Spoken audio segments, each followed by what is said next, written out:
Don't let YouTube decide what information you get. That's your choice. YouTube is deleting our videos and cuts you off from a source of honest reporting. Make sure you don't lose access to NTD's news content, and take a quick moment to subscribe to our newsletter so no matter what happens here, you'll keep your access to a trustworthy news source. The Biden administration's top doc is drawing a lot of attention for his latest defense. He says people who criticize him are attacking science and the truth. NTD's Miguel Moreno has that story. Since Dr. Anthony Fauci's emails were leaked, he has defended himself from critics who question his inconsistent messaging about masks and emails related to the CCP virus lab leak theory. Here's his latest defense. So if you are trying to, get at me as a public health official and a scientist, you're really attacking not only Dr. Anthony Fauci, you're attacking science. You have to be asleep not to see that. That is what's going on. Science and the truth are being attacked. This didn't sit well with several Republican officials, like Senator Marsha Blackburn. She's asking why he downplayed the lab leak theory. In May last year, Dr. Fauci told National Geographic, if you look at the evolution of the virus in bats and what's out there now, the scientific evidence is very, very strongly leaning towards this could not have been artificially or deliberately manipulated. Still today, he says it likely came from nature. A difference is he now shows more public support for an investigation.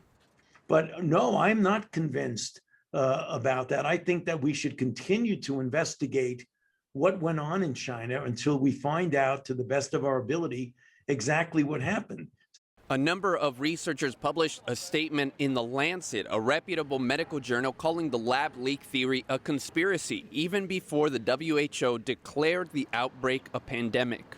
Peter Daszak, one of those researchers, thanked Dr. Fauci for publicly standing up and stating that the scientific evidence supports a natural origin for COVID-19 from bat to human spillover, not a lab release from the Wuhan Institute of Virology. Fauci replied, "Many thanks for your kind note." Turns out Daszak's company has received funding from the NIAID, Dr. Fauci's agency, with some of that money going to the Wuhan Institute of Virology. So what does this mean? Critics speculate that researchers like Daszak have a financial interest in keeping the potential source of this virus hidden. Senator Blackburn says she wants Fauci to stay out of the U.S.'s investigation into the lab leak theory.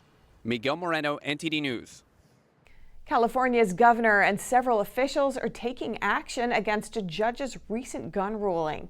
The judge wrote that the 32-year ban violates the Second Amendment. Officials are fighting back. We hear more from NTD's David Lamb. U.S. District Judge Roger Benitez recently ruled that banning assault weapons goes against the Constitution and that these firearms are commonly allowed in other states. California officials said in a Thursday press conference that public safety is at risk and that California will try to reverse the judge's ruling. We're also aware of the U.S. versus Heller decision, which has said very clearly that there are some guns that cannot be sold, manufactured, possessed. Machine guns, short-barreled shotguns. We think that assault weapons, as defined by California's law, fall in that category. So we're going to make our best case at the next level. An assault weapon is defined as a semi-automatic rifle with characteristics such as a fixed magazine and capacity of more than 10 rounds of ammunition.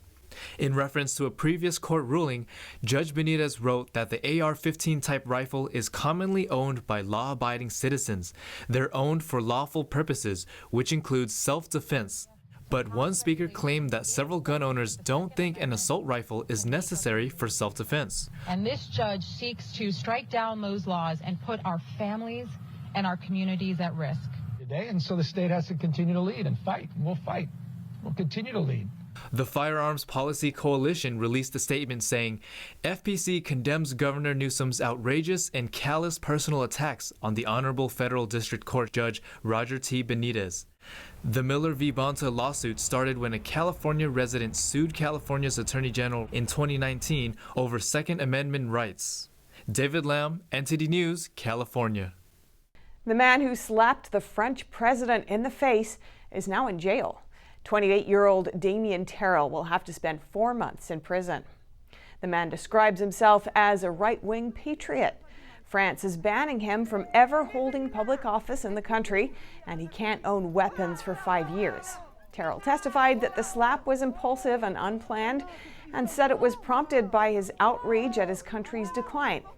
He shouted a centuries-old royalist battle cry when he slapped French President Macron. Police also arrested another man identified as Arthur C. He will face trial next year for illegal possession of weapons. Neither of the two had police records. Macron said in an interview with BFM TV that he doesn't want to make what he calls the stupid and violent act more important than it is, but said nothing justifies violence in a democratic society ever. The Biden administration is considering restoring a 28.5-mile stretch of abandoned railway to be used for passenger train service. If restored, it would allow passengers to ride from New York City to President Biden's hometown of Scranton, Pennsylvania. NTD's Jason Perry has the details. What looks like a walking trail actually used to be a train route called the Lackawanna Cutoff. It was built over 100 years ago between 1909 and 1911. The railroad included a route from New York to Scranton, Biden's hometown in northeastern Pennsylvania.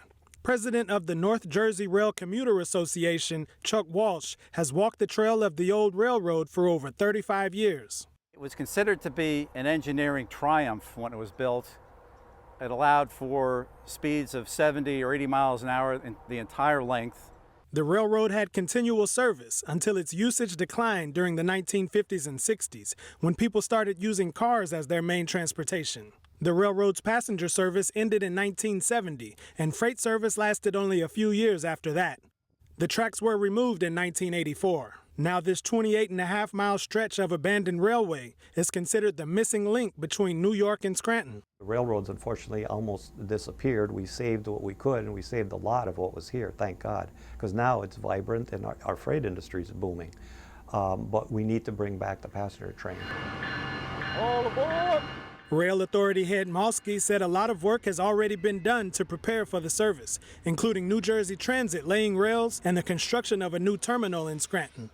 That new terminal will provide bus and other transportation connections at the same location where the proposed new passenger rail terminal would be built. Biden's infrastructure proposal would add 39 new Amtrak passenger routes and connections up to 166 cities by 2035. Bringing Amtrak service to Scranton and other U.S. cities depends on negotiations between the Biden administration and congressional Republicans. The debate is over how much money to spend on infrastructure and how to pay for it. Jason Perry, NTD News. A group of lawmakers on Capitol Hill aim to have a bipartisan police reform bill written up by the end of the month. They've made some progress, but there is still some work to do. NTD's Melina Weiskup has the latest on their negotiations. Senators Tim Scott and Cory Booker are leading a bipartisan group that's working to find middle ground on police reform. They're working to combine elements from both Republican and Democrat police reform policies to create a bill that both parties can come together on. The two bills have some similarities, such as ending chokeholds, enhancing training for officers, and encouraging the use of de-escalation before using force, and prioritizing using body cameras. But there are still some differences that need to be reconciled. A major sticking point is how to hold officers accountable for poor conduct. Democrats want to completely eliminate qualified immunity, which means anyone could sue individual officers for any reason. But Republicans argue this will negatively impact the police force and could even ruin the lives of officers and their families. Instead, Republicans suggest police departments should take the heat with lawsuits instead of individual officers. Republican Senator Tim Scott says holding departments accountable would encourage them to hire good people and train their officers right. The group is aiming to come to an agreement by the end of this month. Scott said Thursday they still have a lot of work left to do to get the bipartisan bill written. Melina Weiskup, NTD News. The Florida Board of Education just banned critical race theory from the classroom. This comes as part of a large pushback against the ideology. NTD speaks with Russ Vogt, the president of the Center for Renewing America and a former Trump OMB director. Critical race theory, or CRT, is an offshoot of critical theory rooted in Marxism. It critiques history through a racial lens, classifying people as oppressed or oppressor based on the color of their skin. Proponents say it's a step in the right direction to undo systemic racism, and learning history from a different perspective will change people's unconscious biases. But critics say it's divisive and that it hides behind the guise of diversity, equity, inclusion, and even history. Critical race theory is certainly the legal framework, but it doesn't just come out with a neon light around it and say, here we are. Concerned parents across the country are becoming aware of CRT, and they're grappling with how to weed it out from their children's schools. But they say recognizing its many forms can be easier said than done. Russ Vaught's organization, Center for Renewing America, has just released a free downloadable toolkit called Combating Critical Race Theory in Your Community.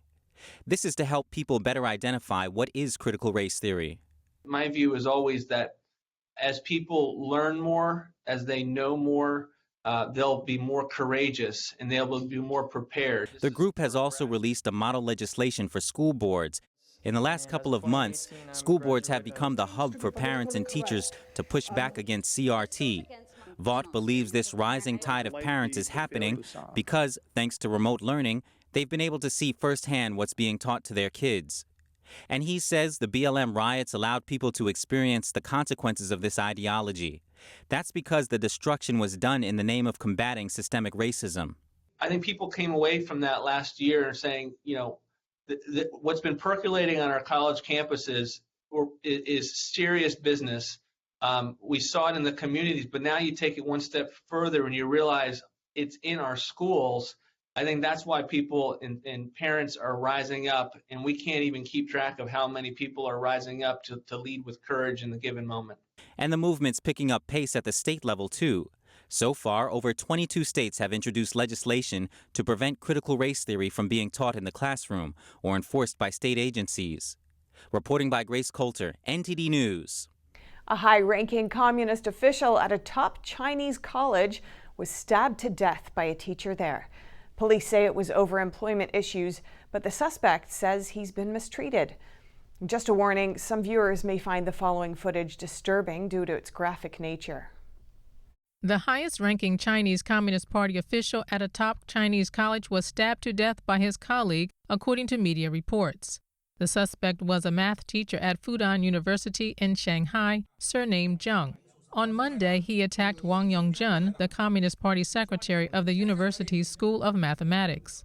Chinese police claim that the killing was over employment concerns.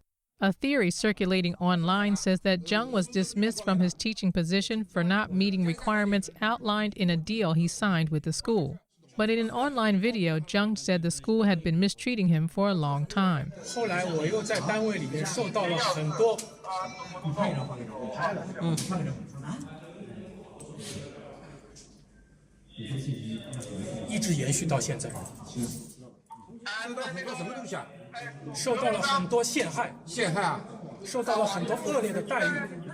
He also noted he carried out the attack alone. A Chinese netizen reacts to the case, saying, fortunately, this man did not kill innocent passers-by. This is likely because news of indiscriminate killings have been common in China in recent months. Just earlier this month, a man in eastern China killed 6 pedestrians on a shopping street with a knife. It was over his family issues. And a month before that, in May, a man in northeastern China drove his car into a crowd of pedestrians crossing a street and killed 5.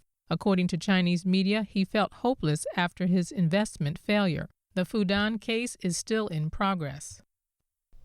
Cows aren't known for being dangerous animals, but they posed a threat when more than a dozen of them ran wild on a Bolivian city on Wednesday. At least 4 people were injured, according to local reports, but no deaths have been reported. Mobile phone video caught one cow ramming into a child. A total of 17 cows were successfully captured some hours after they began running through the city, according to Bolivian media. The original source of the running Bolivian cows remains unknown. And people in several countries witnessed a treat early this morning as the northern hemisphere experienced a solar eclipse. Let's take a look.